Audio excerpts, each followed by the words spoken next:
Dans ma détresse, j'ai crié à l'Éternel.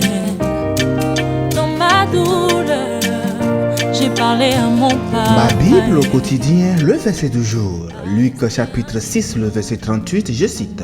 « Donnez et il vous sera donné. On versera dans votre sein une bonne mesure, serrée, secouée et qui déborde. Car on vous mesurera avec la mesure dont vous vous serez servi. Donnez et on vous donnera. » Fin de citation, glorifions le Seigneur. Le verset du jour est une invitation à nous tous à la générosité et à la confiance en la bonté de Dieu. Bien-aimés, au début du chapitre 6, nous trouvons que Jésus était en train d'enseigner à ses disciples et à une foule nombreuse. Il aborde des sujets tels que le sabbat, les béatitudes et l'amour pour les ennemis. Jésus met l'accent sur la nécessité d'un cœur transformé et d'une obéissance sincère à la parole de Dieu. Mais juste avant le verset du jour, le verset 38, Jésus parle de ne pas juger les autres et d'être miséricordieux. Il souligne l'importance de regarder nos propres fautes avant de critiquer celles des autres. Et ces enseignements sont essentiels pour comprendre pleinement le message de générosité qui se trouve dans le verset du jour. Donnez et il vous sera donné. On versera dans votre sein une bonne mesure, serrée, secouée et qui déborde. Car on vous mesurera avec la mesure dont vous vous serez servi. Bien-aimés, Jésus invite ici ses disciples à vivre dans un esprit de générosité et de don. Il utilise une image de mesure pour illustrer son point. Lorsque nous donnons, que ce soit de notre temps, de notre ressource ou de notre amour, Dieu nous bénit en retour. Mais remarquez la manière dont il décrit cette bénédiction divine, une bonne mesure, serrée, secouée et qui déborde. Cela signifie que la générosité de Dieu va au-delà même de ce que nous autres nous pourrions imaginer.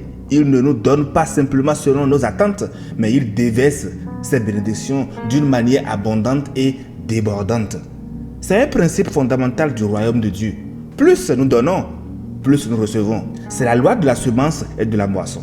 Bien-aimés, ce verset d'ailleurs est souvent utilisé dans le contexte des offrandes pour l'œuvre du Seigneur. Pourtant, bien qu'il contienne un principe au sujet de l'argent, en réalité, Jésus ne parlait pas d'abord de cela lorsqu'il a fait cette déclaration. Et pour mieux comprendre, examinons les versets 35 et 37 d'ailleurs que nous avons abordés hier dans notre numéro. Mais aimez vos ennemis, faites du bien et prêtez sans rien espérer en retour. Votre récompense sera grande et vous serez fils du Très-Haut, car il est bon pour les ingrats et pour les méchants. Soyez donc pleins de compassion, tout comme votre Père aussi est plein de compassion. Ne jugez pas et vous ne serez pas jugés. Ne condamnez pas et vous ne serez pas condamnés. Pardonnez et vous serez pardonnés. Alors, bien-aimés, Jésus voulait que nous saisissions cette vérité. Si nous donnons le pardon, l'amour et la miséricorde, ils nous reviennent en bonne mesure, tassés, secoués et débordants. Jésus veut que nous comprenions que dans la même mesure où nous offrons ces choses, ces mêmes dons nous reviennent. De même, si vous jugez et condamnez les autres, devinez ce qui vous sera rendu. Bien-aimés, sachons tout simplement que notre générosité ne passe pas inaperçue aux yeux de Dieu. Dans 2 Corinthiens 9, le verset 6, il est écrit que celui qui sème peu, moissonne peu. Et celui qui sème abondamment, moissonne abondamment. Et dans Proverbe 11, 25, nous lisons, celui qui donne libéralement devient plus riche, et celui qui épargne à l'essai ne fait que s'appauvrir. Chers amis, engageons-nous aujourd'hui à devenir une personne miséricordieuse, sans rien chercher en retour en réalité.